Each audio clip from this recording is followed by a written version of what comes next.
Hello everyone, আমার নতুন একটা ব্লগে অনেক অনেক ওয়েলকাম। আজ সোমবার, আমাদের এখানে সকাল থেকেই খুব প্রচণ্ড মেঘ করেছে।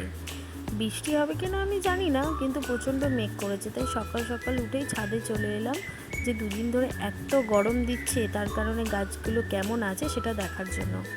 এই দেখো, এটা হচ্ছে লাল জবা। জবাটার মুখটা হলুদ হয়ে গেছে, জানি না ফুলটা হবে কি না, কিন্তু হলুদ হয়ে গেছে মুখটা।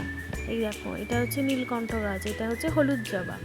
এই যে আমার ছেলে দেখে নিচ্ছে গাছগুলো ঠিক আছে কি না। সকালবেলা উঠেই আমি ছাদে চলে এসেছি। আমি জানিও না নিজের কাজকর্ম হয়েছে কি না, কারণ শাশুড়ি রয়েছে, করছে কি না আমি জানি না, কিন্তু গিয়ে আমাকে সব কাজকর্মগুলো এখন করতে হবে। এদিকে একটু হেঁটে হুটে নিই, তারপরে কিছুটা গাছে জল দেব। জল দিয়ে আমি নিচে যাব, নিচে গিয়ে অনেক কাজ বাকি আছে, সেগুলো করব। মেঘ এমন করে এসছে, বৃষ্টি তো মনে হচ্ছে হবেই। দেখো সূর্যটা কেমন মেঘের ফাঁকে লুকিয়ে আছে। এই দেখো, হালকা হালকা হাওয়াও দিচ্ছে, হালকা হালকা গুরুম গুরুম করে ডাকছেও, মেঘ ডাকছেও হালকা হালকা করে। দেখা যাক বৃষ্টি হয় কি না। ওই দেখো, আমার বাড়ির পেছন দিকে রাস্তা দেখা যায় আমার ছাদ থেকে, একদম মেন হাইওয়ে যেটা, সেটা আমাদের বাড়ির থেকে দেখা যায়। আমি এত ভালো করে কথা বলতে পারি না, এত ভালো করে স্পিচ দিতে পারি না, একটু অ্যাডজাস্ট করে নিও।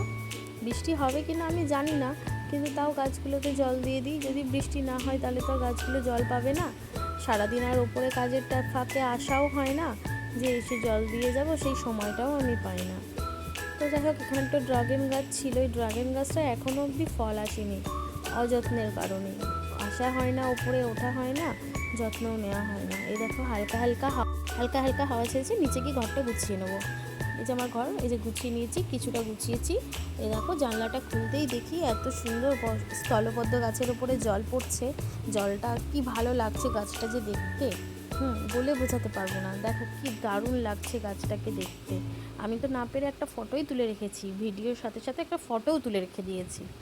বৃষ্টির যেরকম ফোঁটা পড়ছে, যদি কন্টিনিউ করে তাহলে একটু জাস্ট ঠান্ডা হবে, কিন্তু আরাম হবে না, কেন আবার গরম লাগবে, দেখি কি হয়। একটু হাতটা ভিজিয়ে একটু দেখে নিচ্ছিলাম যে কতটা জল পড়ছে। ওমা, দেখি হালকা হালকাই জল পড়ছে। চলো আর লেট না করে চা করতে যাওয়া যাক। চলে এসেছি চা করতে, এখানে জল বসিয়ে দিয়ে দুধও দিয়ে দিয়েছি। দেওয়ার পর মনে পড়েছে ভিডিও করতে হবে। তো যাই হোক, ক্যামেরাটা খুলে ভিডিও করেছি আর চা করে নিচ্ছি। এবার চাটা হয়ে গেলে বসে বসে একটু আরাম করে চা খেয়ে নেব, তারপর কাজ সারবো।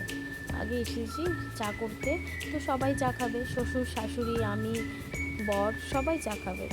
চা করে নিয়েছি, চা করে নিয়ে ঘরে এসে গেছি। ছেলে বলছে, মা এটা আমার চা, আমার চা। আমি বললাম না, এই চাটা আমি খাবো। সাথে বৃষ্টি আর সাথে এক কাপ চা, দেখো তো কেমন কম্বিনেশন। আমি সাধারণত খুব একটা চাটা খাই না, কিন্তু এই বৃষ্টির ওয়েদার হলে এক কাপ দুধ চা মন্দ হয় না, কি বলো তোমরা? বসে পড়েছি চা খেতে, আর কোনো কথা নয়, এখন শুধু এক কাপ চায়ে ফু দেব আর চুমুক দিয়ে চাটা খাবো। আমি চা খাই না একটাই কারণ, সেটা হচ্ছে চাটা খেলেই আমার জিভটা পুড়ে যায়, এর জন্যই আমি চাটা খাই না। দেখো, তারপরে মাকে বললাম আজকে রুটি লুচি পরোটা নয়, আজকে ভাত খাবো। তাই সকালের টিফিনে সকাল সকাল বাটার দিয়ে, লঙ্কা দিয়ে, আলু সেদ্ধ দিয়ে ভাত নিয়ে বসে পড়েছি। এবার দুপুরে রান্নার প্রস্তুতি। এই যে দুপুরে রান্নার জন্য এই যে বেগুনের বাদাম বাহার করেছিলাম, কিন্তু ক্লিপ কিছুরই নেওয়া হয়নি। যখন খেতে বসার সময় মনে পড়েছে যে ক্লিপ নিতে হবে, তখন আবার এই ক্লিপগুলো নিয়েছি। দেখো, এটা হচ্ছে বেগুনের বাদাম বাহার করেছিলাম, আর পটল চিংড়ি পোস্ত করেছিলাম।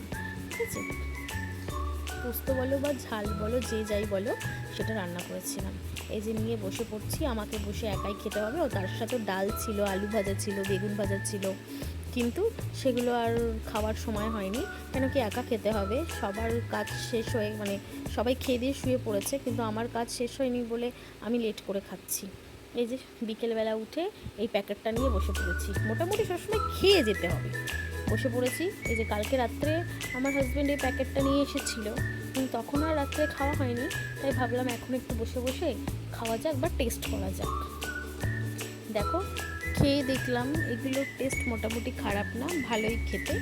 চলো আজকের ভিডিও তাহলে আমরা এখানেই শেষ করি। এই যে ছেলেকে বলছিলাম একটু টাটা দিয়ে দিয়ে, কিন্তু ও তো কিছুতেই এক জায়গায় বসে না, ওর তো সমস্যা এটাই কি এক জায়গায় কখনো বসে না। চলো দেখা হবে নেক্সট একটা ব্লগে, আজ এই পর্যন্তই থাক।